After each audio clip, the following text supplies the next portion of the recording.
hijrah ke Jakarta. Karena saya lihat tetangga-tetangga saya, terutama yang masih muda-muda itu, kalau lebaran itu pasti pakai baju baru. Saya pengen, karena kondisi keuangan orang tua yang tidak bisa membiayai saya sekolah, jadi saya putuskan untuk hijrah ke Jakarta tahun 89. Pada saat itu, saya ingin segera untuk mendapatkan pekerjaan, karena Bapak ingin membantu orang tua, karena keadaan ekonomi orang tua. Saya ditinggal orang tua usia masih sekitar 6 tahun, 7 tahun. Jadi ibu single parent untuk membesarkan anak-anaknya, makanya saya memutuskan untuk berjuang di Jakarta. Tapi tidak seperti yang saya bayangkan. 1 tahun saya berjuang di Jakarta, saya belum mendapatkan pekerjaan. Saya menjadi, kalau sekarang mungkin asisten rumah tangga. Saya ikut kerja sama orang. Saya menjadi perawat taman. Kurang lebih sekitar 1 tahun. Qadar Allah, ada kesempatan yang diberikan kepada saya untuk melanjutkan pendidikan. Waktu itu ada perusahaan nasional, saya sebut namanya PT Barito Pacific Group. Ini adalah sebuah perusahaan yang dimana perusahaan ini bergerak dalam bidang hak penguasaan hutan atau disingkat waktu itu HPH. Saya ikut melamar.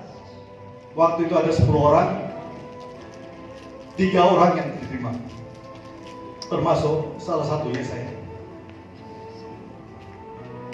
Akhirnya kita dibiayai perusahaan untuk mengambil pendidikan lagi.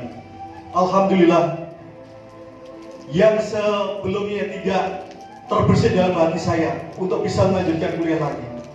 Alhamdulillah, dengan perusahaan ini saya dibiayai sampai selesai. Kebetulan waktu itu saya ngambil di Fakultas Kehutanan IPB Bogor. Singkat cerita, memang waktu itu kita harus mau ditempatkan dimanapun tepatnya. Waktu itu sudah ditentukan ada di PT Mangole Timber, itu ada di Maluni. Qadar Allah, setelah 3 bulan saya menunggu dengan teman-teman, panggilan dan penempatan itu tidak ada. Sedangkan kebutuhan hidup orang tua termasuk saya sendiri itu harus dicukupin dan dipenuhi. Saya teringat orang tua, teringat ibu.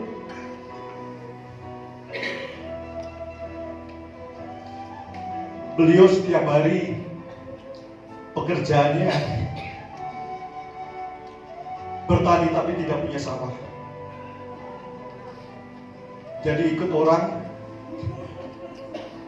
kerja. Kalau mungkin sekarang ini adalah membersihkan rumput, kalau di Jawa itu namanya matun. Saya ingat sekali itu. Makanya inilah yang membuat semangat saya untuk mencari pekerjaan. Qadar Allah, saya diterima di perusahaan swasta nasional di halaman Yosudarso, Jakarta Utara. Saya tidak tahu perusahaan itu bergerak dalam bidang apa, karena waktu itu ngamalnya ada lewat koran. Alhamdulillah saya diterima dan ditempatkan di PLTGU Tanjung Priok. Saya di bagian keselamatan kerja. Dari kehutanan ke teknik gak nyambung sama sekali. Itu yang saya lakukan kurang lebih 4 tahun. Rasanya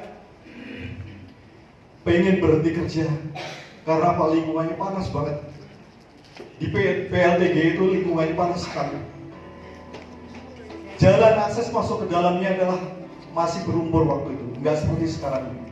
Saya hampir tidak mau meneruskan kalau saya nggak ingat orang tua dan adik-adik saya. 4 tahun saya jalan di sana. Akhirnya saya tetap memutuskan untuk keluar karena saya nggak tahan panasnya. Saya cari lagi pekerjaan. Alhamdulillah saya dapat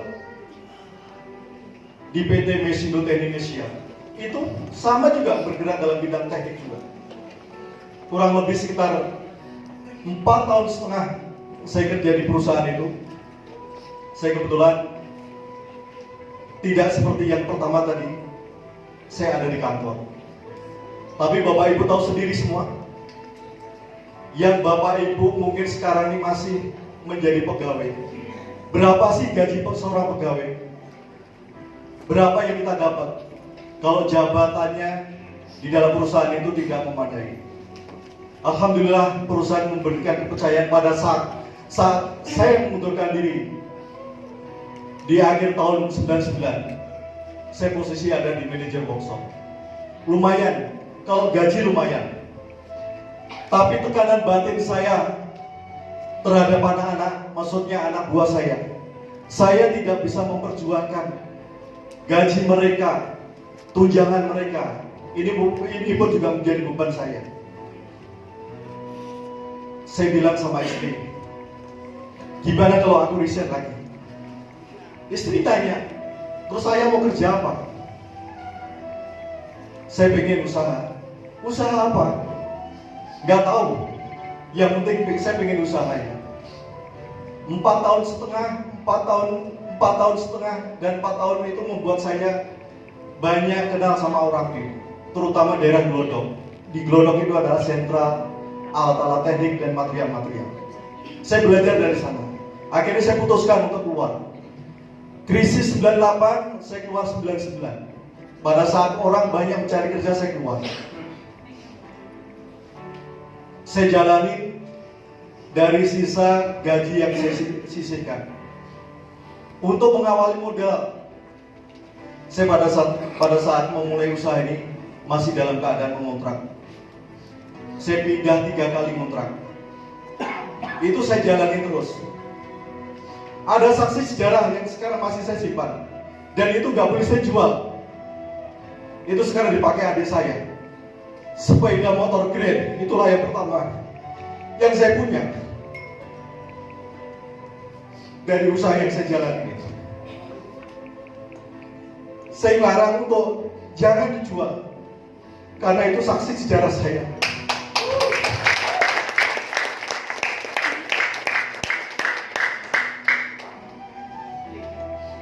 Ternyata kehidupan di luar sana itu keras, persaingan juga banyak.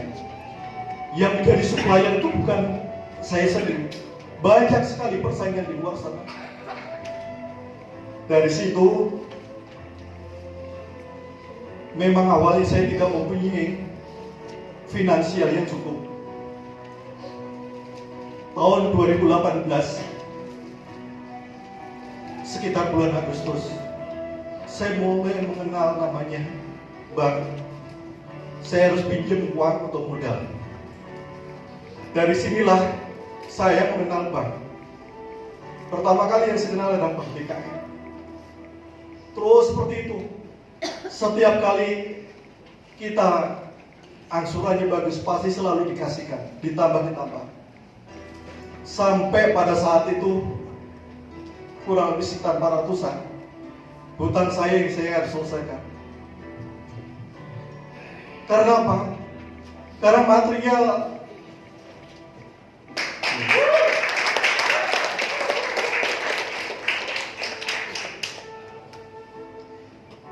Karena material yang saya jual itulah bukan saya kirim langsung diterima atau saya dibayar cash. Masih tempo. Ada yang 2 minggu, ada yang sebulan, ada yang sampai hari pun juga nggak terbayar. Dan ini nilainya itu lumayan. Bagi saya itu lumayan sekali nilainya. Nah, pada saat keadaan saya terpuruk, saya sudah memikirkan untuk masa depan anak-anak waktu itu. Saya menyisihkan sebagian usaha itu, anak-anak saya masukkan ke asuransi. Jadi saya masukkan ke asuransi. Saya paksain, saya punya 2 anak, lagi semua. Saya paksain. Saya waktu itu ngambil setiap bulan yang dipotong 500.000. Saya masukkan. Nah, kenapa saya mau menjalani bisnis ini? Karena pada saat itu memang saya kan dalam kebutuhan. Saya dipertemukan dengan seseorang yang sekarang ini beliau juga hadir.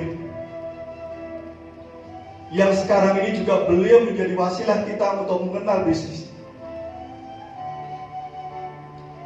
Beliau sekarang ada di depan saya.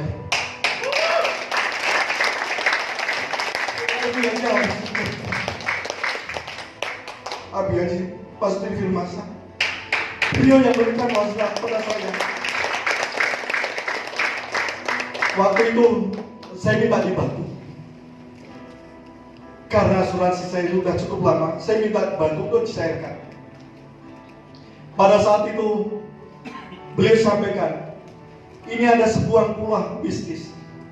Tapi yang ada di otak saya, nggak nyambung. Saya harus menyelesaikan utang-utang saya. Itu yang ada dalam pikiran saya. Pada saat beliau sampaikan, ini ada peluang bisnis, di otak saya belum nyambung. Singkat cerita, oke Bu, kalau nanti ada pencairan dari asuransi yang saya cairkan, insya Allah nanti saya ikut. Singkat cerita 2 minggu, kurang lebihnya sekitar 2 mingguan, alhamdulillah asuransinya itu dicairkan. Tapi utang saya kan banyak sekali. Waktu itu mungkin sekitar 30 sekian. Seperti orang Jawa kalau sudah nggak enak, sudah dibantu, sudah ditolong. Akhirnya apa yang ditawarkan waktu itu masalah bisnis, saya terima. Waktu itu baru pendaftaran 1 juta atau 1 juta. Akhirnya saya terima. Habis itu saya tidak jalankan.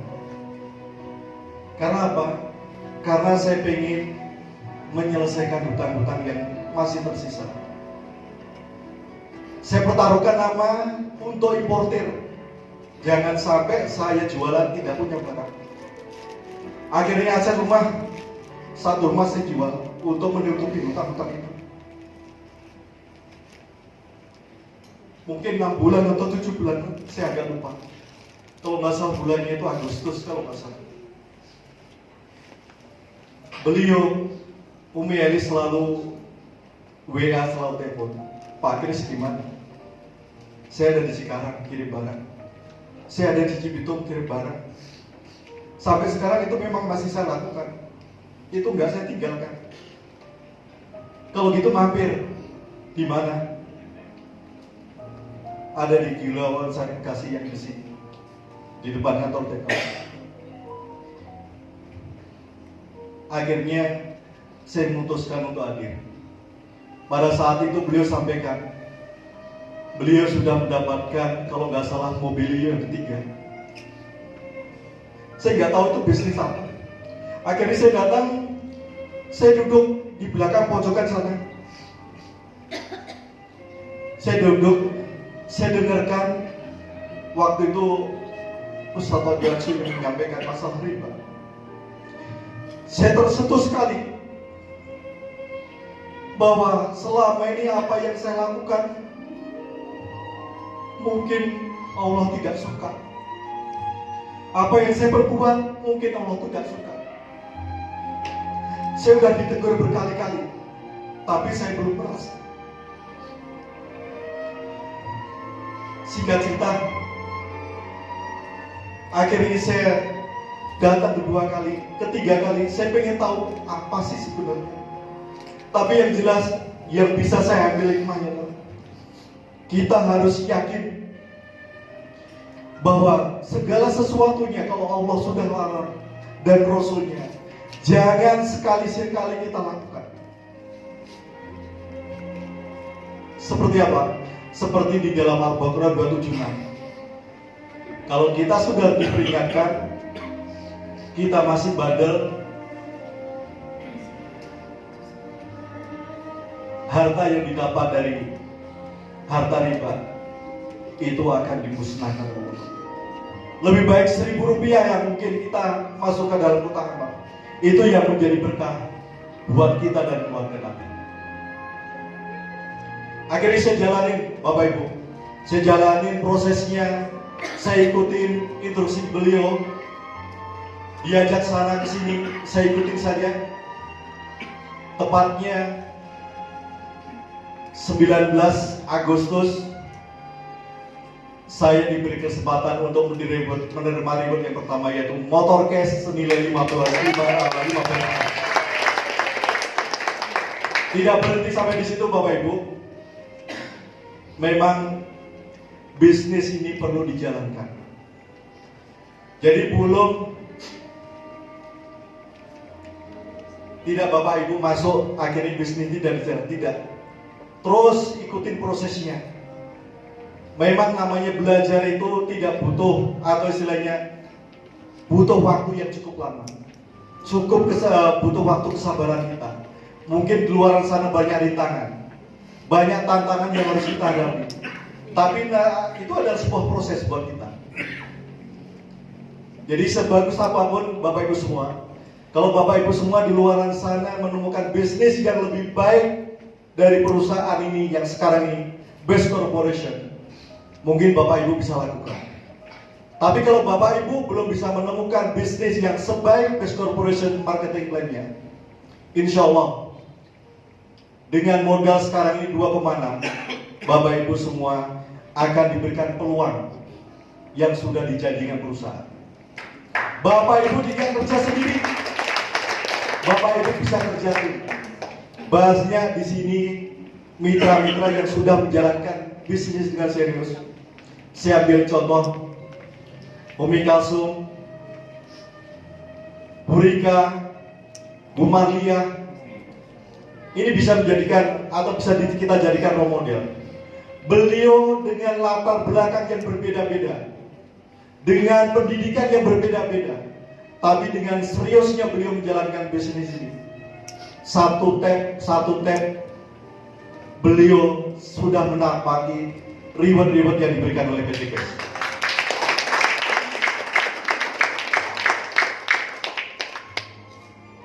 Qadarullah, setelah 5 bulan berjalan dari reward yang pertama tadi, tepatnya 22 Desember hari Ibu, saya diberi kesempatan untuk mendapatkan reward yang kedua, yaitu Mokes senilai uang 150 juta cash tanpa demo tanpa demo. Ini saya jalani terus Bapak Ibu. Ini saya jalani. Ini proses. Belajar aja dari SD, SMP, SMA dan perguruan tinggi. Ini kita lalui. Pada saat Bapak Ibu masuk ke perusahaan, Bapak Ibu nggak mungkin langsung ditempatkan di posisi yang istilahnya strategis, tidak. Karena butuh proses.